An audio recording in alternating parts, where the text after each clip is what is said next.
नमस्कार। अशोक वानखेड़े सर के साथ साप्ताहिक बातचीत जो होती है आनंद वर्धन जी की, उस कार्यक्रम में आपका स्वागत है। ये कार्यक्रम आनंद वर्धन सर करते हैं, लेकिन वो अभी फिलहाल अमेरिका से हिंदुस्तान के रास्ते में हैं। तो आज ये सौभाग्य मुझे मिला है कि मैं अशोक वानखेड़े सर से बात कर रहा हूँ। सर, बहुत स्वागत है आपका। और जो पिछले दिनों की घटनाएं रही उससे सारे दर्शक वाकिफ हैं। और जो कुछ सवाल उठ रहे हैं वो आज हम लोग उस पर जरा बात करें। आप ही इसको समझा सकते हैं खुल करके साफ शब्दों में, क्योंकि सरकार की तरफ से बहुत सारे प्रयास है कि मुंह बंद रखे जाए लोगों के। इंडियन चैनल्स पे एक हमला है, बाहर के चाइना के बहुत सारे हैंडल्स बंद हो रहे हैं, तुर्की के बंद हो रहे हैं, खबरें ऐसा लगता है दबाई जा रही हैं। लेकिन सर, सवाल तो उठेंगे। और सवाल जो पहली बात यह है कि जो हमने ऑपरेशन सिंदूर किया वो सक्सेसफुल रहा, सेना ने पराक्रम दिखाया अपना, और जो उनको टास्क मिला था वो उन्होंने डिलीवर करके दे दिया। उसके बाद जो शुरू हुआ, वो पहली बात तो वो क्या था? वॉर कह रहे हैं कि वॉर नहीं थी, वो लिमिटेड वॉर कोई बोल रहा है, कोई स्कर्मिश बोल रहा है। वो जो 2-3 दिन चला, और जो सबसे चौंकाने वाली बात हुई कि अचानक से वो वॉर बंद हो जाती है। और फिर वो लगता है कि वहां पे कुछ मोदी जी से जजमेंटल एरर हुई है। मोदी जी का, वो मैं मानता हूँ, वो एक शार्प नेता है। वो जो कुछ भी करते हैं वो सोच समझ के करते हैं, सही गलत जो भी हमें लगे, लेकिन उसका वो किसी मकसद से करते हैं और उसका वो फायदा भी लेते हैं। लेकिन वो जो उन्होंने किया, उसके बाद से शुरू हुआ नी जर्क रिएक्शन। एक ट्वीट आता है डोनाल्ड ट्रंप का कि जंग बंद हो गई। ये फिर फैल जाता है कि अमेरिका की एंट्री क्यों हुई, जबकि हमारे बायलैटरल मुद्दों में, मसले में कोई आता नहीं है। सेना को भेजा जाता है जस्टिफाई करने के लिए। सेना वीडियो के द्वारा, फोटोज के द्वारा ये प्रूफ दिखा रहे थे कि ये देखिए यहाँ पे पहले था, फिर हमने हिट किया तो ऐसा हो गया। ये पूछ कौन रहा था? किसी को शक नहीं था सेना पे, कोई नहीं पूछ रहा था। और हमने पहली बार देखा कि सेना अपने ऑपरेशंस की इतनी डिटेल्स बता रही थी, हमने ये मारा, ये वो मारा। जो मेन मुद्दा पूछा जाना चाहिए था, वो दो प्रश्न हैं कि पहलगाम में जो हमला हुआ वो किसकी गलती से हुआ, उसकी जिम्मेदारी किसकी तय की जाएगी। दूसरा कि ये जो आपने समझौता किया या युद्ध रोका, या जो भी आपकी झड़प थी वो रोका, वो अमेरिका उसमें कैसे एंट्री मारी। तीसरा, डोनाल्ड ट्रंप बार बार कह रहे हैं, कल उन्होंने सऊदी अरब में फिर बोला है कि हमने बंद कराया है। मोदी जी पहले सूत्रों के हवाले से कहा जाता रहा कि नहीं नहीं, भारत कह रहा है कि नहीं, किसी तीसरे की एंट्री नहीं कराएंगे।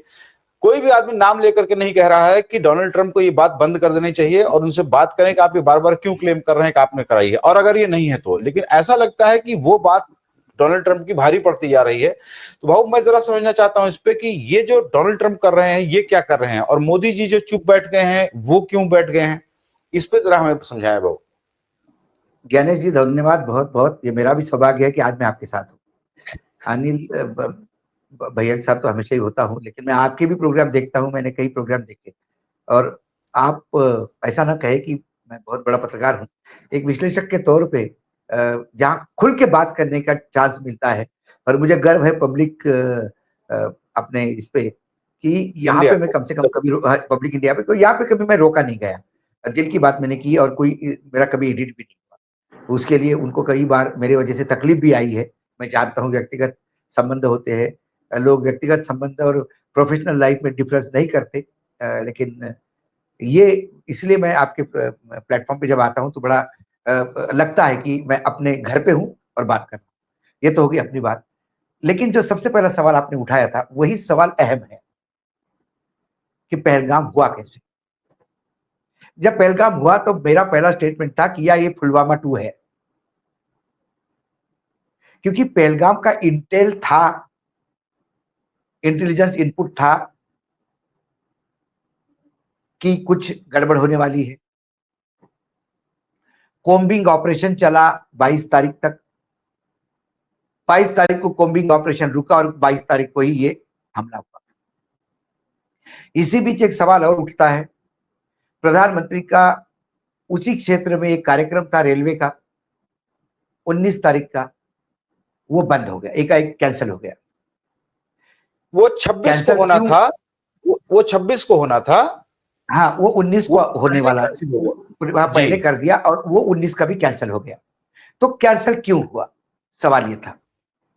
तो सूत्रों से बताया, हमारे देश में आजकल सूत्र बहुत चल रहे हैं। सूत्रों ने बताया कि कुछ क्लाइमेट में गड़बड़ थी, हवामान जो अपना डिपार्टमेंट है मेट्रोलॉजिकल, उसने कुछ इनपुट दिया था कि कुछ तूफान हो सकता है, ये हो सकता है। बहुत बढ़िया, मेरे प्रधानमंत्री है, उनकी सिक्योरिटी होनी चाहिए।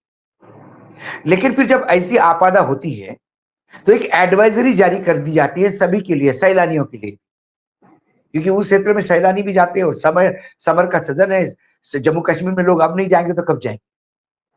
कोई एडवाइजरी किसी के लिए नहीं थी, कोई क्लाइमेट के बारे में किसी अखबार में, बाकी जगह जो रेगुलर ब्रीफिंग होती है वो नहीं हुई थी।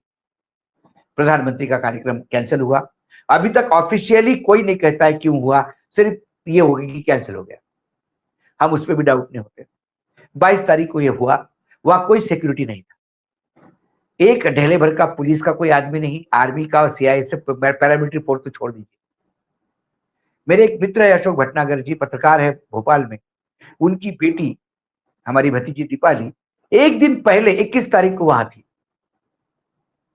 और जब मेरी उससे बात हुई तो उस शौक से वो निकली नहीं कि एक दिन मैं लेट होगी तो क्या होता। तो वो बात करते समय स्टैमर कर रही थी, तो उसने मुझे बोला चाचा सरप्राइजिंग है कि पूरे रूट में कोई पुलिस वाला नहीं, कोई मेडिकल वाला नहीं, सिर्फ ये दुकानें, खाने पीने की दुकानें थी कुछ। हाँ, हमें 2 लोग मिले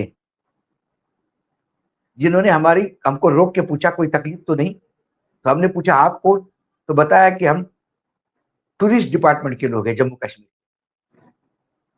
बस ये 2 लोग मिले थे, बाकी कोई नहीं था। तो ऑल पार्टी मीटिंग में राजकीय दलों को यह बताया जाता है कि वहां, पहले तो कहते कि हाँ वहां सिक्योरिटी नहीं थी, ये लैप्स हो गया, गलती हो गई, लेकिन वहां सिक्योरिटी इसलिए भी नहीं थी कि वहां कोई जाता ही नहीं था, वो जाने का अलाउड ही नहीं था उस जगह पे। ये फिर सवाल उठा कि ये लोग गए कैसे, हजारों की तादाद में रोज जा रहे लोग, तो बोले वो टूर ऑपरेटर्स और होटल वालों ने अपने लेवल पे कर दिया, उन्होंने मरवाया लोगों को। तुरंत चैनल ने शुरू कर दिया कि टूर ऑपरेटर और होटल वालों ने मरवाया। हमने बोला ये तो गजब है। फिर मैंने फोन करके पूछा कि तुमको टूर ऑपरेटर लेके गया था क्या, उन्होंने बोला नहीं, वो टूरिस्ट स्पॉट है, पिकनिक स्पॉट है, और जाने का 35 रुपए पर पर्सन टिकट लिया जाता है। जब सरकार वहां टिकट ले रही है 35 रुपए पर पर्सन, रोज मिनिमम 4000 लोग वहां जा रहे हैं और साल भर जाते हैं, सिर्फ अमरनाथ यात्रा के लिए पहलगाम से जो पहला बेस वहां से शुरू होता है उसलिए रुकते हैं। और भाव जो भाव जो लोग उसी पहलगाम गए हैं वो जानते हैं, जो पहलगाम गए वो जानते हैं कि जो बैसरन घाटी जहां ये हुआ वो बहुत फेमस टूरिस्ट स्पॉट है, वहां ऐसा नहीं है, मैंने कोई वही तो पता कहा, नहीं किसी को। सरकार क्यों झूठ बोली, सरकार को पता नहीं। वैसे भी 2014 से सच का सामने आ रहा है, झूठ ही परोसा जा रहा है। चलो ये सब हंगामा होने के बाद सरकार चुप हो गई उस बारे में। फिर एकाएक 7 तारीख को रात को ऑपरेशन सिंदूर लॉन्च हुआ। चलो भाई, अच्छा हुआ, सबक सिखाना है। हमारे आर्मी पे हमारा हमेशा भरोसा है, हमारे आर्मी कभी मार खा के आई, इतिहास है हमारे आर्मी का। एक चाइना का हिंदी चीनी भाई भाई के गलत फहमी में हो गए, उसके बाद पाकिस्तान को तो 2 बार युद्ध में हराया, एक बार तो पाकिस्तान तोड़ दिया, एक अलग देश बन गया। कारगिल का मिनी वॉर में भी उनको खदेड़ दिया बुरी तरह से मार के, एक सर्जिकल स्ट्राइक किया, एक एयर स्ट्राइक किया, अभी फिर सर्जिकल स्ट्राइक किया। तो हमें तो पता था कि हमारे जवान तो यूं करके आ जाएंगे ठोक के, तो वो तो आ गए। लेकिन हमारे यहाँ डिफेंस में जो ब्रीफिंग हुई, उस ब्रीफिंग में ये बाकायदा कहा गया कि हमने, हमारे ऊपर जो पहलगाम में आपने हमला करवाया, क्योंकि जिस लोगों ने हमले की जिम्मेदारी ली वो पाकिस्तान में बैठे हुए हैं, इसलिए हमने प्रिसाइजली उन्हीं आतंकवादियों को हमने ठिकाने नष्ट किए और आतंकी मारे। उसमें एक आतंकी सरगना का परिवार मारा गया, वो पाकिस्तान वाले भी कहते कि मारा गया। लेकिन यदि आपने इसके बाद रिटेलिएट किया तो हम तो जवाब देंगे। फिर पाकिस्तान ने हमारे यहाँ आर्मी एस्टेब्लिशमेंट को टारगेट बनाया, लेकिन हमारे S-400 ने सब उनके मिसाइल और ड्रोन उड़ा दिए, वो हमारा कुछ भी नहीं कर पाए। लेकिन उसका जवाब भारत ने दिया तो वो नेस्तनाबूद हो गए। तब भी भारत ने कहा कि आपने पहले हम पे हमला किया, इतना रिटेलिएट किया, अभी भी बाज आ जाइए। फिर उन्होंने हमारे सिविल को टारगेट किया तो हमने उधर टारगेट किया। फिर एकाएक पता पड़ जाता है। उन्होंने लगातार क्रॉस बॉर्डर से हमारे जो सिविलियंस होते हैं, जनरली आर्मी जब भी युद्ध होता है तो सिविलियंस को टारगेट नहीं किया जाता, लेकिन उन्होंने गांव जो थे हमारे, वहां पे कुछ कैजुअलिटीज हुई, 20 के आसपास लोग मारे गए, ग्रामीण क्षेत्र के लोग थे बेचारे, गांव के छोटे छोटे। लेकिन उन गांव वालों ने भी कहा युद्ध रोकना नहीं, अभी इनको आर पार कर, क्योंकि रोज रोज का फायरिंग से थक गया, वंस फॉर ऑल कर दो। साहब बैठे, एकाएक एक ट्वीट आता है जी, और ट्वीट आता है डोनाल्ड ट्रंप का। अमेरिका का राष्ट्रपति बोलता है कि भारत ने सीज फायर किया। रात भर में इन लोगों से बात की और दोनों लोगों ने एग्री कर दिया। उसके बाद पाकिस्तान का प्राइम मिनिस्टर ट्वीट करता है, फिर भागा दौड़ी में लिपापोती में हमारे विदेश में सेक्रेटरी आते हैं और वो कहते हैं कि भाई साहब, वो एक लाइन की बात कहते हैं कि आज 5 बजे से दोनों देशों की सीज फायर हो गया। क्यों हो गया? उसके बाद 12 तारीख को मीटिंग होगी, उसमें तय होगा टर्म्स एंड कंडीशन। बिना टर्म्स एंड कंडीशन के क्यों कर दिया? हम क्या हार रहे थे क्या जो हम डर के मारे सीज फायर करें? और पाकिस्तान को सीज फायर मांगने की जरूरत ही नहीं थी। पाकिस्तान हमले रोक देता, हम तो हमला कर नहीं रहे थे, पाकिस्तान के हमलों का जवाब दे रहे थे, तो उनको हमले रोकने थे, सीज फायर वैसे ही हो जाता। फिर अमेरिका जब बवाल हो गया, अमेरिका ने क्यों किया, अमेरिका ने क्यों किया, तो इन्होंने नई थ्योरी लाई। थ्योरी ये लाई कि 12:30 बजे 12:37 पर एम्बेसी ने हमको पत्र लिखा, हमको फोन किया, पाकिस्तान एम्बेसी ने, कि director general military operation of Pakistan want to talk to director general military operation of India. फिर हमने वो बातचीत की व्यवस्था की, 3:30 बजे तक बात हुई। 3:30 बजे तय हुआ कि हम सीज फायर करेंगे, क्योंकि उनके तरफ से रिक्वेस्ट आई थी। पाकिस्तान कौन है अपना सगा, वो रिक्वेस्ट करेगा और हम मान लेंगे। हम इतने दिनों से रिक्वेस्ट कर रहे हैं दाऊद इब्राहिम को दे दो, दिया क्या उन्होंने? हम इतने दिनों से रिक्वेस्ट कर रहे हैं कि हमारा पाक ऑक्यूपाइड कश्मीर वापस कर दो, कर दिया क्या? हम इतने दिनों से कह रहे हैं कि वो आतंकी तुम्हारे यहाँ बैठे, उनको हमारे हवाले कर दो, कर दिया क्या? हमारी एक रिक्वेस्ट वो मान नहीं रहे, हम उनकी क्यों रिक्वेस्ट माने? फिर भी ये मान नहीं रहे थे कि अमेरिका ने किया कर। उसके बाद ट्रंप साहब ने और एक कार्ड खोल दिया। जब प्रधानमंत्री ने पूरे देश को संबोधित किया, उसके ऊपर पानी फेर दिया ट्रंप साहब ने, बोल के कि मैंने इनको कहा कि भाई तुम युद्ध मत करो, तुम दोनों के परमाणु हैं, बहुत लोग मारे जाएंगे, अच्छा नहीं, सब मिलके साथ में शांति से रहो, अच्छा व्यापार करेंगे। वो सुन नहीं रहे थे। फिर मैंने कहा कि ये तुमने नहीं सुना तो मैं ये सब ट्रेड और व्यापार बंद कर दूंगा, और तुरंत सुनने में आ गए। और उन्होंने कहा कि मेरे जैसा ट्रेड का व्यापार कोई नहीं करता, देखो कैसा दोनों देश को चुप करवाया। ये शेखी भी बगारी उन्होंने। फिर असहाय हो गया हमारी सरकार। फिर सरकार ने कबूला कि अमेरिका के साथ बातचीत हो रही थी, लेकिन व्यापार की बात नहीं। पहले कह देते कि अमेरिका से बातचीत, इतना थूक के चाटने की क्या जरूरत थी? खुद ही फंस गए बोल के कि अमेरिका से हमारी 7 से 10 तारीख तक बात हो रही थी।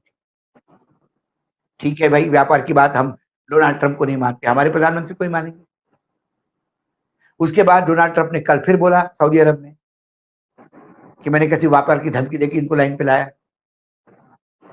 हमारे यहाँ डोनाल्ड ट्रंप का नाम, हमारे प्रधानमंत्री से अपेक्षा थी ये सीज फायर हमने पाकिस्तान के गिड़गिड़ाने पे किया, क्योंकि ये बुद्ध का देश है, युद्ध नहीं चाहता। जहां तक डोनाल्ड ट्रंप साहब की बात है, उनको इसमें ना बोले तो ज्यादा अच्छा है, लेकिन हिम्मत नहीं हो रही है। हिम्मत इसलिए नहीं हो रही कि अडानी से लटका हुआ है अमेरिका में, हमको तो अडानी के लिए काम करना है। तो आज वो रोज बेइज्जत कर रहा है पूरे विश्व में भारत को कि मैंने व्यापार की धमकी देके इनको एक किया, और भारत सिर्फ घर बैठे बोलता कि नहीं ये गलत है, ये गलत है। विश्व हमारी सुनेगा कि डोनाल्ड ट्रंप की सुनेगा? विश्व सुनेगा हमारे प्रवक्ता की नहीं, प्रधानमंत्री नरेंद्र मोदी जी कहेंगे, नाम लेके कहेंगे, तो विश्व भी कहेगा कि नहीं सही बोल रहे हैं। अरे आप बताओ, यूक्रेन के प्रेसिडेंट, उनने अमेरिका में व्हाइट हाउस में तू मैं होगी उसकी, उसने नहीं सुनी। अपने देश की सार्वभौमता, अपने देश की अस्मिता के लिए लड़ा हुआ आदमी। फ्रांस के जब प्रेसिडेंट बैठे हुए थे और वो जब ये शेखी भगा रहे थे डोनाल्ड ट्रंप साहब कि ये यूरोप वालों ने तो कर्जा दिया है, हमने तो मदद की है यूक्रेन को, इनको भी कुछ बोलना चाहिए। उन्होंने कहा excuse me, let me put the facts correct. America has given loan to the Ukraine और जो लोन वसूली की आप जुगाड़ कर रहे हो, Europe has always aided, there is a difference between the aid and the loan. और फिर ऐसे चुप हो गए ट्रम्प, चलती प्रेस कॉन्फ्रेंस में टोका, हम यहाँ सब कुछ, हम उनका तेल भी खरीदेंगे, हम गए तो पूरा देश बेच के आ गए। तो अमेरिका का डर है, तो इसलिए क्या हम चुप हो गए? क्योंकि आज कोई ये बताने की स्थिति में नहीं है ज्ञानी जी कि मुझे सिर्फ एक बात बताओ कि हमने सीज फायर क्यों किया, इसका किसी के पास जवाब? अमेरिका के कहने पे किया, ये बोल नहीं सकते, तू हो जाएगी। और दूसरा कोई कारण इनको दिखाई नहीं देता।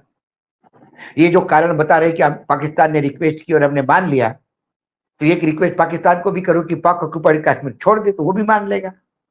जब ऐसी दोस्ती हो ही गई अभी कि उनकी हर बात आप मान रहे हो, आपकी बात भी वो मानेगा। सीज फायर के बाद पाकिस्तान ने तुरंत अपने ड्रोन भेज दिए, सैकड़ों के तादाद में भारत में ड्रोन। पैनिक हो गया जी, सब दूर ब्लैकआउट हो गया। उसके बाद ड्रोन, कल तक ड्रोन की तकलीफ हो रही है। पाकिस्तान के विदेश मंत्री कहते हैं कि ये पानी वानी बंद करने का सोचना मत, ये तो फिर युद्ध हो जाएगा। इतना पाकिस्तान को गुरूर कहां से आया, इतना पाकिस्तान के पास हौसला कहां से आया बोलने का? क्या अमेरिकन ताऊ ने बोल दिया क्या कि तुम बोलो मैं हूं? सवाल वो है। और तो ये देश तो अमेरिका से भी नहीं डरता। अटल बिहारी वाजपेयी जी ने जब अमेरिका ने सैंक्शन लगाने के बात करने के बाद भी पोखरण किया, सैंक्शन लगाए थे अमेरिका ने, क्या कर लिया अमेरिका ने भारत का? अटल जी का समय देखिए, कौन सा भारत भूखा मर रहा था, आपने सैंक्शन लगाए, लगा दीजिए। कौन चौधरी तू? इंदिरा गांधी ने निक्सन के यहाँ प्रेस कॉन्फ्रेंस का बायकॉट करके आई थी, तब तो भारत और भी गरीब था। तब तू कौन चौधरी भाई बोलने वाला?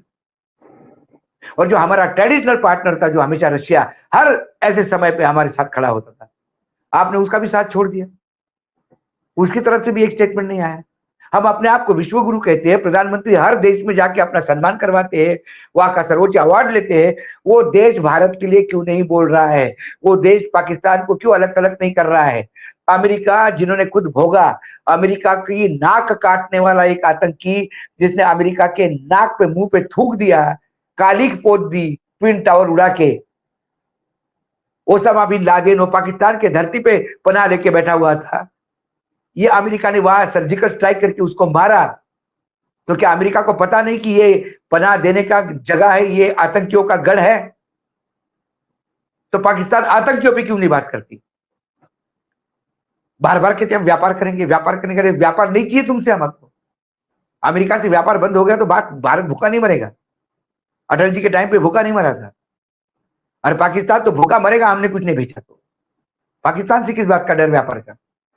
जी भाऊ, मैं एक चीज जरा और आपसे समझ लूं, आप ही समझा पाएंगे उसको। देखिए, दो चीजों की छवियों के बारे में जरा मैं जानना चाहता हूं। एक है नरेंद्र मोदी की छवि। नरेंद्र मोदी कोई बहुत पिछले 10-11 सालों में कोई बहुत बड़े इकोनॉमिस्ट या इकोनॉमिक रिफॉर्म के तौर पे नहीं उभरे हैं कि उन्होंने कोई अच्छे काम किए हों।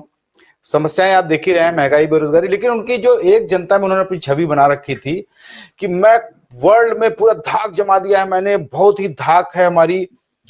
एक सर, क्या उस छवि पे धक्का लगा है? दूसरा, जो भारत की छवि है, भारत की छवि हमेशा से ये रही है कि हम लोग कभी भी एग्रेशन नहीं करते हैं, हमने कभी भी जंग शुरू नहीं किया आज तक। ये क्या पाकिस्तान प्रूव कर पाया है कि भारत ने हमारे ऊपर अटैक किया? क्योंकि पाकिस्तान का ये लॉजिक है, जो वहां ये कहा जा रहा है कि अगर पहलगाम में हमला हुआ तो आप उसकी जांच करते, हमसे कहते, हम भी जांच में सहयोग करते, और अगर हम ना सहयोग करते, आपको ढूंढ के ना देते उन लोगों को, तो आप बेशक हमारे ऊपर हमला कर देते। इस बात में तो कुछ नहीं, दम लगता है आपको? नहीं, नहीं, इस बात में मुझे दम नहीं लगता। क्योंकि पाकिस्तान के पास, हमने बहुत दिनों से हमारी रिक्वेस्ट पड़ी हुई है दाऊद इब्राहिम की, वो मना करते कि हमारे यहाँ लोग नहीं है। हमने पठानकोट में तो उनके इंटेलिजेंस के लोगों को बुलाया था ना, आप आके साथ में बैठिए। कभी उनको हमारे रॉ के लोगों को बुलाओ ना, हमारी इन्वेस्टिगेशन आईबी के लोगों को जरा जगह दे पाकिस्तान में, हम ढूंढ के लाएंगे कहां से है वो भी सरकार की गलती थी कि आईएसआई को अपने लैंड पे बुला के जांच करा रहे थे। नहीं, नहीं, चलो, हमने तो भाई देखो, आपने तो बड़ा दिल दिखाया। हमारे पास छुपाने के हाँ, लिए कुछ नहीं था ना दिनेश। हम बिल्कुल पाक साफ लोग थे। हमारे पास हमला हो गया, हम बोलेंगे हमला हुआ। मेरे यहाँ 26 लोग मर गए, आतंक मचा हुआ है, पूरा विश्व मान रहा है, निर्वसना कर रहा है उस आतंक की। हम छुपाएंगे क्या? लेकिन आपके यहाँ टेररिस्ट कैंप आप हमेशा मना करते हो। तो हमने टेररिस्ट कैंप आपको बता दी, आपको पता नहीं है, आप बोलते हमारे यहाँ नहीं है, तो हमने दिखा दिया यहाँ है। और जब वो लोग मरे तो ये पाकिस्तान की आर्मी वहां जनाजे में क्या खंदा देने क्यों पहुंची थी? क्योंकि वहां आतंकी ब्रिगेड है, आर्मी का एक ब्रिगेड है जो आतंकी का काम करता है। तो उनके अपने सगे मरे तो खंदा देने पहुंचे। आतंकी वहां झंडे में लपट के जा रहे हैं, पाकिस्तानी फ्लैग में। पाकिस्तानी हर देश का, देश के लिए जो शहीद होता है उसको वो ऑनर मिलता है, आतंकियों को नहीं ऑनर किया जाता। आतंकियों को सर में गोली मार के भेजा उड़ाया जाता है। हमारे यहां तो आतंकी आए, उनको तो दफनाने के लिए जगह नहीं मिली। मुंबई के हमले में जो लोग मर गए, कोई कब्रिस्तान उनको आने नहीं, अपने यहाँ दफनाने नहीं दे रहा था। बोले आतंक इस्लाम के खिलाफ है और ये इस्लामियों का कब्रिस्तान है। भारत सरकार को उनकी दफनाने की अलग व्यवस्था करनी पड़ी। कसाब को वही एरोडा में ही दफनाना पड़ा, क्योंकि कोई मुस्लिम समाज का, ये बोलते ना मुस्लिम को गाली देते ना ये विजय शाह जैसे लोग, कुपड़ और नालायक किस्म के, जिन्होंने कहा कि सोफिया कुरैशी आतंकियों की बहन है। उनको जरा इतिहास मालूम होना चाहिए यहाँ की मुसलमानों का।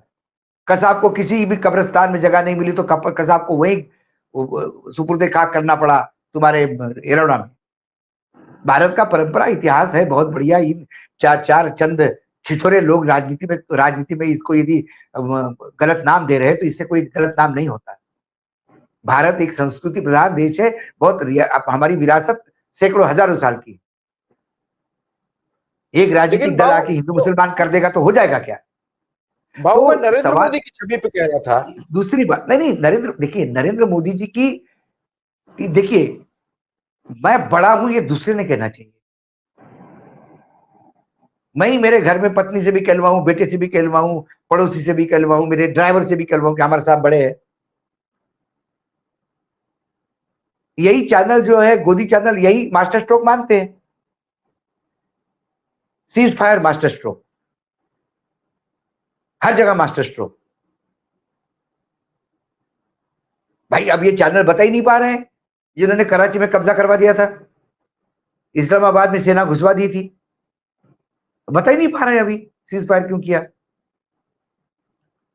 तो कुल मिला के लार्जर देन लाइफ का क्या होता है? चार छिछोरे यदि आपको महाराज महाराज बोलना शुरू कर दिए और आप एक राजा महाराज जैसे कपड़े पहन के घूमने लगे और आपको लगा कि आप महाराज हो गए, तो ये मूर्खतापूर्ण बात है। ये लोकतंत्र है, यहाँ राजा होता है आदमी, यहाँ सम्राट होता है, लेकिन वो दिलों पे राज करने वाला। अटल जी थे, हर भारतवासी के दिल पे राज कर रहे थे, तो अटल जी चक्रवर्ती थे। हर एक के दिल में अटल जी के पास जगह थी, हर एक के दिल में अटल जी का सिंहासन था। आप अपना प्रचार करके अपने आप को महान नहीं कर सकते। हमारे यहाँ एक मुख्यमंत्री थे अशोक चौहान, उन्होंने तिवारी जी एक ऑर्डर निकाला था, ऑफिशियल ऑर्डर, कि अशोक चौहान ना किया जाए, अशोक राव चौहान किया जाए, क्योंकि उनके पिताजी को शंकर राव चौहान कहते थे। तब हमने कहा कि अरे भाई तुम्हारे पिताजी का काम इतना था कि लोग इज्जत से उनको शंकर राव चौहान कहते थे। अशोक राव, आप काम करो तो राव लगा देगा कोई। ये आदेश दे के राव कहलवाने वाली बात है कि मुझे कल से राव कहिए, आप कल से साहब कहिए, आप मुझे ऑफिशियली साहब कहना। ये मूर्खतापूर्ण है, छिछोरापन है जी। तो अपने आप को लार्जर देन लाइफ बनाना और फिर उसी लार्जर देन लाइफ की जो आप एक छवि बनाते हो, उसी छवि में आप दफन हो जाते हो। इस बार यही हुआ, आपके छिछोरे चैनलों ने आपको पाकिस्तान पे कब्जा करवा दिया। अब आम आदमी पूछता है जब पाकिस्तान पे कब्जा ही कर लिया था तो फिर पाक ऑक्यूपाइड कश्मीर अपने पास क्यों नहीं था? अब इसका जवाब किसी के पास नहीं है। नहीं वो उस दिन जब डीजीएमओस की प्रेस कॉन्फ्रेंस हो रही थी तो किसी ने ये सवाल पूछा था कि ये तो ऐसा ही हो गया कि आप 99 पे खेल लेते और आपने पारी डिक्लेयर कर दी अपनी। हाँ, बस ऐसे ही हुआ। कारण किसी के पास नहीं है, क्योंकि शुद्ध रूप से अमेरिका के प्रेशर में हुआ है और अमेरिका का प्रेशर है, ये मानने को ये तैयार नहीं है। तो दूसरा कोई कारण ही दे नहीं सकते। जो कारण इन्होंने बताया कि पाकिस्तान ने रिक्वेस्ट की, तो पाकिस्तान की रिक्वेस्ट तब माननी चाहिए कि आपकी 10 रिक्वेस्ट पाकिस्तान के पास पड़ी है, उसने वो आप मानी क्या? सीधी बात, एक आम आदमी का सवाल, common man question, no politics. जी, एक्चुअली वाह, देखिए एज यूजुअल वो तो मास्टर स्ट्रोक बताएगी भाजपा, और भाजपा ने अपना काम भी शुरू कर दिया। देखिए कल मोदी जी वहां आदमपुर एयरबेस पहुंचे और उन्होंने बाकायदा फोटो ऑप किया, पीछे S-400 की बैकग्राउंड में खड़ा देखिए करके उन्होंने फोटो तिवारी जी, करवाया। हास्यास्पद ये है कि जब मोदी जी पालम से उड़ के आदमपुर गए, सैनिकों से बातचीत करी, फोटो खिंचवाए कैप में, और ये और वो सब हो गया, उसी समय इंडिगो ने अपना फ्लाइट रास्ते में से यू टर्न करके वापस लाया, क्योंकि जी पता पड़ा कि ड्रोन दिख गया। प्रधानमंत्री तो सिक्योरिटी के साथ जा सकते हैं, मेरा प्रधानमंत्री कहीं नहीं जाए, लेकिन इस भारतवर्ष का आदमी हर जगह हर जगह जाना चाहे तो जाए,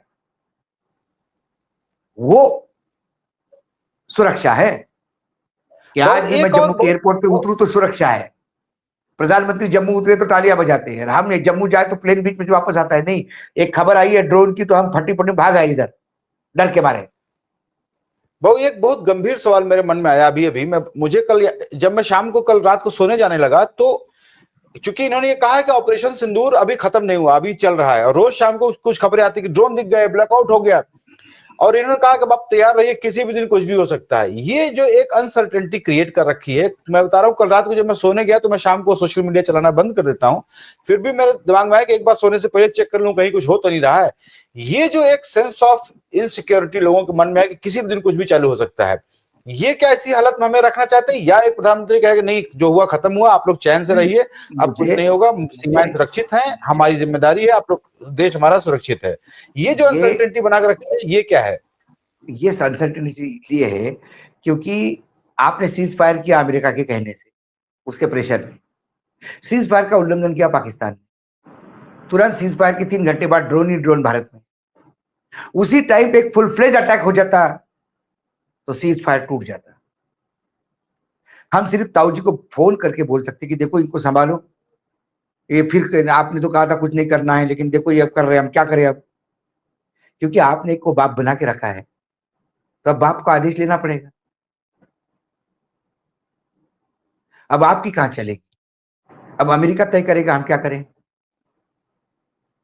और मुंहतोड़ जवाब देना है तो अभी भी ड्रोन घूम रहे हैं, तो काय का मुंहतोड़ जवाब। हमारा एक जवान फंसा हुआ है BSF का, बॉर्डर सिक्योरिटी फोर्स का, आज 20 दिन हो गए उसको पाकिस्तान में, वो अभी तक नहीं वापस ले आ पाए हम। नहीं, आज आ गया भाऊ, आज वापस आ गया। अच्छा, आ गया क्या? कल आज तक आ तो ये गया, नहीं हाँ। था, कल तक तो नहीं था। आज वापस आ गया। तो देखिए आज 20 दिन तक हम उसको कुछ नहीं, कभी 21 दिन हो गए उसको। तो सीज फायर के दिन ही बोलना था कि भाई आज सीज फायर, उससे हमारे साथ जवान भी वापस कर दो, तुरंत कर दो 10 मिनट के अंदर, क्योंकि सीज फायर की कोई बात ही नहीं। सीज फायर का आदेश ऊपर से आया दोनों को, दोनों ने मान। और जो कुपड़ अंधभक्त है वो कहते कि भाई वो डायरेक्टर जनरल मिलिट्री ऑपरेशन ने सीज फायर किया, उसमें मोदी जी क्या करेंगे? अरे बाबा सीज फायर अधिकारी के लेवल पे नहीं होता। जी, बहुत बातें तो बहुत सारी है, एक मैं आखिरी सवाल कर लूं क्योंकि समय पूरा हो रहा है। जब ये शुरू हुआ ये झगड़ा पहलगाम के बाद, और विपक्ष ने एक सुर में कहा कि नहीं हम सरकार के साथ हैं, जो भी सरकार करना चाहेगा हमारा पूरा समर्थन है, बिल्कुल फैक्ट बात थी। भाजपा सरकार ने 2 बार सर्वदलीय बैठक बुलाई बिना मोदी जी के, उसमें तो कोई ऐसी आश्चर्य चौंकने की बात नहीं है, लेकिन अब तो सब खत्म हो गया है और सवाल बहुत सारे हवा में तैर रहे हैं। उसमें सबसे बड़ा है जो आप बार बार कह रहे हैं, अमेरिका की एंट्री। दूसरा सर एक सवाल है राफेल गिरने का। राफेल गिरना कोई मेरे हिसाब से कोई बड़ी बात नहीं है, जंग होगी, ऐसे होंगे तो राफेल गिरेगा, मिग गिरेगा, सुखोई गिरेगा, तेजस गिरेगा, कुछ भी गिर सकता है। लेकिन राफेल का गिरना क्या मोदी जी के नाक का सवाल है कि उन्होंने इतने विवादों में घिर करके एक राफेल लेकर के आए, अगर वो पहले ही रियल टेस्टिंग में फेल हो जा रहा है, क्योंकि ये जंग कोई हाथ पैर की और सामने सामने गोली चलाने की नहीं थी, ये टेक्नोलॉजी की क्या जंग होता थी। है, तो मैं एक बस आखिरी सवाल कंप्लीट मैं हमेशा कहता हूं जी कि राइफल कितना भी बढ़िया हो, युद्ध में हानि होती है, युद्ध में हानि होती है। हमारे पास S-400 था सिस्टम जिसने हमको बचाया। पाकिस्तान के पास जो सिक्योरिटी का सिस्टम है वो हमारे ब्रह्मोस को ट्रेस नहीं कर पाया, नहीं बचा पाया, उनका विध्वंस हो गया। अब राफेल भी गिर गएगा होगा तो मैं राफेल को अंडर एस्टिमेट नहीं करता। F-16 एक दो गिरे तो मैं इसको भी अंडर एस्टिमेट नहीं करता। कई सिस्टम होती है कि जिसकी वजह से ऐसा नहीं कि प्लेन खराब है इसलिए गिरता है। कई बार ऐसी जगह प्लेन फंसता है कि नहीं निकल पाता। कई बार कई पायलट की गलती हो जाती है। कई कई पायलट ऐसे होते हैं कि जो बमबारी से निकालते हैं। पायलट की बात करी तो जो नवीन पटनायक है, हमारे जो उड़ीसा के मुख्यमंत्री थे, उनके पिता बेहतरीन पायलट थे। और इंडोनेशिया में जब बम्बार्डिंग हो रही थी तो सुकार्तो फैमिली को ऑर्डिनरी प्लेन में भारत से लेके गए और बम्बार्डिंग के बीच में उनको उठा के लाए। अब वो प्लेन ऑर्डिनरी प्लेन था, डोकाटो, उसमें से उठा के लाए। तो इसका मतलब आप समझ सकते हो कि पायलट बेहतरीन था। हमारे पायलट MiG-20 से भी हमने युद्ध जीते। ठीक है, तो ठीक है, राइफल है, राइफल की बहुत ज्यादा, तो एक आध राइफल गिर भी गया होगा तो भारत सरकार ने मान लेना चाहिए कि कोई देश उनको दोष नहीं देगा। भाई MiG-21 को तो कई MiG को तो लोग उड़ता हुआ काफी मानते थे, कितने एक्सीडेंट हो गए, लेकिन इन्होंने अपनी इज्जत बचाई। जिस बोफोर्स को लेके लोग गाली दे रहे थे और इतना बड़ा स्कैंडल बताया, उसी बोफोर्स ने कारगिल खाली करवाया। हाँ, लेकिन सरकार को वस्तुस्थिति लोगों के सामने आनी चाहिए। होता क्या है ज्ञानेश, जब आप चीज छुपाते हो तो लोगों को अविश्वास बढ़ता है। आप बोल दीजिए उसमें क्या है, हमारे 5 लोग मारे गए, शहीद हुए, 20 के आसपास हमारे सिविलियन मारे गए, और हमारे ये प्लेन का नुकसान हुआ। हाँ, लेकिन एक बात तय है कि हमारा कोई भी प्रिजनर ऑफ वॉर, हमारा कोई भी पायलट या कोई भी जवान पाकिस्तान के कब्जे में नहीं है। इसका मतलब राफेल गिरा भी होगा तो पायलट सेफ हमारे लैंड पे ही था। हो सकता है उधर से हिट होके आया हो सॉर्टिस से और भारत भूमि पे लैंड किया हो, कई संभावनाएं होती है। लेकिन मुझे लगता है सरकार को क्लीन आना चाहिए। इसमें कोई सरकार की बुराई नहीं है, या आर्मी या एयरफोर्स की बुराई नहीं है। अल्टीमेटली वॉर में क्या हुआ, अल्टीमेटली क्या हुआ, हमने पाकिस्तान को नाक को चने चबा दिए, पाकिस्तान को घुटने पे लेके आए। अमेरिका बीच में नहीं होता तो ये यकीनन मैं कहता हूं, अमेरिका यदि बीच में नहीं होता, पाकिस्तान लाख गिड़गिड़ाता, ये सीज फायर नहीं होता। लेकिन फिर आपने किसी को ताऊ बना दिया और वो ताऊ ने फिर अपना कान पकड़ लिया। भाऊ, बात सिर्फ राफेल गिरने की नहीं है। क्या हो रहा था कि जब बोफोर्स का घोटाला हुआ तो बोफोर्स की क्वालिटी पे कोई शक नहीं था किसी को, और उसने अपना क्वालिटी प्रूव किया करगिल के जंग में। हो क्या रहा है कि राफेल चूंकि इतने ज्यादा दाम पे खरीदा गया है और अभी और आगे खरीदा जाना है, और भी डील्स होनी है। गणेश, मैं थोड़ा करेक्ट कर लूं, राफेल का ओरिजिनल सौदा कांग्रेस के टाइम हो गया था, यूपीए के टाइम 136 राफेल का सौदा था वो। ठीक है, क्योंकि वहां एंटोनी थे डिफेंस मिनिस्टर, और एंटोनी जी अपनी इमेज को इतने डर रहे थे कि इसमें कमीशन बाजी होगी, ये होगा वो होगा, इसलिए थोड़ा सौदा लिंगर ऑन हुआ। मोदी जी आ गए तो उन्होंने वही सौदा आगे किया, लेकिन 136 के साथ डिलीवरी का एक प्लान था, 5 साल में डिलीवर होंगे। साथ में टेक्नोलॉजी ट्रांसफर था, टेक्नोलॉजी ट्रांसफर में ऑफसेट पार्टनर HAL था। मोदी जी ने उसमें बदलाव लाया। मोदी जी ने कहा कि रेडीमेड 36 है तो मुझे वो दे दो। 36 का सौदा हुआ, और सौदे के बाद 4-5 तो तुरंत आ गए। साथ में उसकी कीमत अंडरस्टैंड बढ़ गई। साथ में ऑफसेट पार्टनर अनिल अंबानी को बनाया गया, जिसने जीवन में खिलौने वाला प्लेन भी नहीं बनाया था। तो उसमें स्कैंडल तो हुआ। तब ये बताया गया कि भाई वो HAL का परफॉर्मेंस ठीक नहीं है। अरे HAL अकेली कंपनी है, परफॉर्मेंस क्या है, मोनोपोली है उसकी, और प्लेन बनाने वाली कंपनी है ही नहीं एविएशन में भारत में कोई। तो आपको आना है तो उसी के साथ रहना पड़ेगा। तो इसका तो क्या परफॉर्मेंस है अनिल अंबानी का डिफेंस में, प्लेन बनाने में, जो उसके साथ ऑफसेट किया। तो वो तो बहुत बड़ा स्कैंडल है। लेकिन तब भी राफेल के क्वालिटी पे किसी ने नहीं शक उठाया था। राफेल की कीमत ज्यादा क्यों है, इन्हें बोला ये जुड़ के आया, ये जुड़ के आया, ये सब फोकोलॉजी चलती रही कि बस झूठ बोलते रहे लोग। जब सुप्रीम कोर्ट में गया तो लोग कहते कि राफेल पे क्लीन चिट मिली। सुप्रीम कोर्ट में जो इशू था, नहीं एक मिनट, सुप्रीम कोर्ट में जो इशू गया था वो राफेल की कीमत को लेके गया था। तो सर्वोच्च न्यायालय ने कहा कि राफेल की कीमत तय करना ये सर्वोच्च न्यायालय का काम नहीं, ये तो आर्मी और एयरफोर्स तय करें, और मामला रफा दफा हो गया। नहीं, जो बाबू अभी समय जो चैलेंज आ रहा है वो ये राफेल की कीमत से ज्यादा बड़ा चैलेंज राफेल की कैपेसिटी पर आ रहा है। जो राफेल की टेक्नोलॉजी है उस पर सवाल उठने लगे। वेस्टर्न मीडिया में जो बातें चल रही, नहीं वेस्टर्न, देखिए क्या हुआ, दो चीजें हैं। राफेल 4 गिरे 5 गिरे, न्यूयॉर्क टाइम्स लगातार खबर दे रहा था। एक वरिष्ठ संपादक है मराठी के, उन्होंने मुझे पूछा कि क्या पोजीशन है। मैंने बोला कहाँ खबर पड़ी आपने? बोले अमेरिका न्यूयॉर्क टाइम्स में।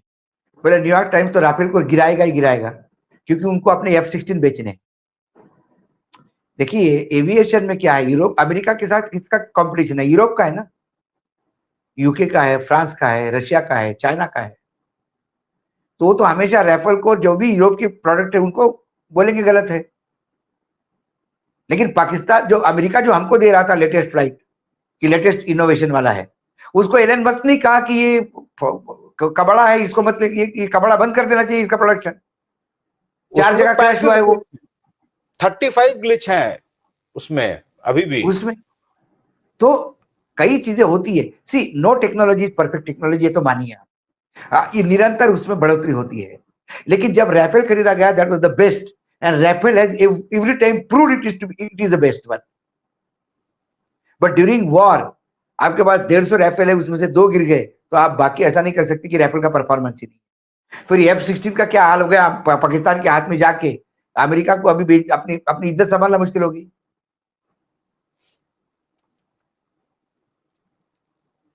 तो आज का समय चूंकि खत्म हो गया, फिर लंबा होता जा रहा है ये वीडियो, और बहुत सी बातें आपसे करनी है। राफेल की और सी बातें खुलेंगी और जो भी असलियत होगी वो सामने आएगी। लेकिन मेरे किसी ऐसी शो में एक दर्शक ने, किसी हमारे पैनलिस्ट ने बड़ी अच्छी बात कही कि अगर इंडिया की टीम खेल रही है और अगर विराट कोहली जल्दी आउट हो जाते हैं, इसका थोड़ी बाकी प्लेयर नहीं खेलेंगे। तो बाकी प्लेयर खेल रहे थे, हम सक्षम थे। मैंने क्या कहा, और जिस बेस पे प्रधानमंत्री गए थे मिलने, हौसला अफजाई करने, वो बेस MiG-20 का है। हमारे पास सुखोई भी है, राफेल ही नहीं है, हम राफेल के भरोसे नहीं है। वही बात और इसके बीच में भी ज्ञानेश जी, मैं हमेशा एक थ्योरी को मानता हूं, machines are not important, the man behind the machines are important. Plane महत्वपूर्ण नहीं है, मेरे लिए पायलट महत्वपूर्ण है। सेकंड वर्ल्ड वॉर में इंग्लैंड के पायलटों ने पूरे यूरोप को ध्वस्त कर दिया था, जर्मनी को ऐसी तैसी कर दी थी। प्लेन वही थे जो जर्मनी के पास थे, जो इंग्लैंड के पास थे, लेकिन इंग्लैंड के पायलट जाबाज थे। और उस समय एयरफोर्स में होना सेकंड वर्ल्ड वॉर में यह सबसे बड़ी सम्मानजनक बात थी ब्रिटेन में। जब 71 का वॉर हुआ, हमारे पास जेट थे, उनके पास साबर जेट थे, पाकिस्तान के पास अमेरिका ने दिए हुए। तब हम छोटे बच्चे थे, तो मराठी में स्लोगन थी एक, जवानात नाही नेट तर काय करेल साबर जेट, पायलट मध्ये नाही नेट तर काय करेल साबर जेट, पायलट में दम नहीं तो साबर जेट क्या करेगा। तो हमारे पास जाबाज पायलट है, और हमारे पायलटों ने हमेशा हमेशा अपने दुश्मनों को मुंह तोड़ जवाब दिया है। जी, तो मुझे लगता है कि जो भी प्रोपेगेंडा हो, भारत भारत है, पाकिस्तान का बाप ही रहेगा, पाकिस्तान हमसे 1/3 रहेगा हर मामले में, इसमें कोई शक नहीं है। आज का एपिसोड थोड़ा लंबा हो गया, दर्शकों से माफी, और भाव को सुनना सबको अच्छा लगता है, मुझे उम्मीद है कि दर्शक इसको भी पसंद करेंगे। अगर आपके कोई सवाल हो, सजेशन हो, तो हमें कमेंट में जरूर लिख करके बताइएगा। अशोक सर, बात करने के लिए हमसे बहुत बहुत धन्यवाद, और नेक्स्ट एपिसोड फिर आनंद सर इंडिया रहेंगे तो आपसे बात करेंगे। Thank you so much.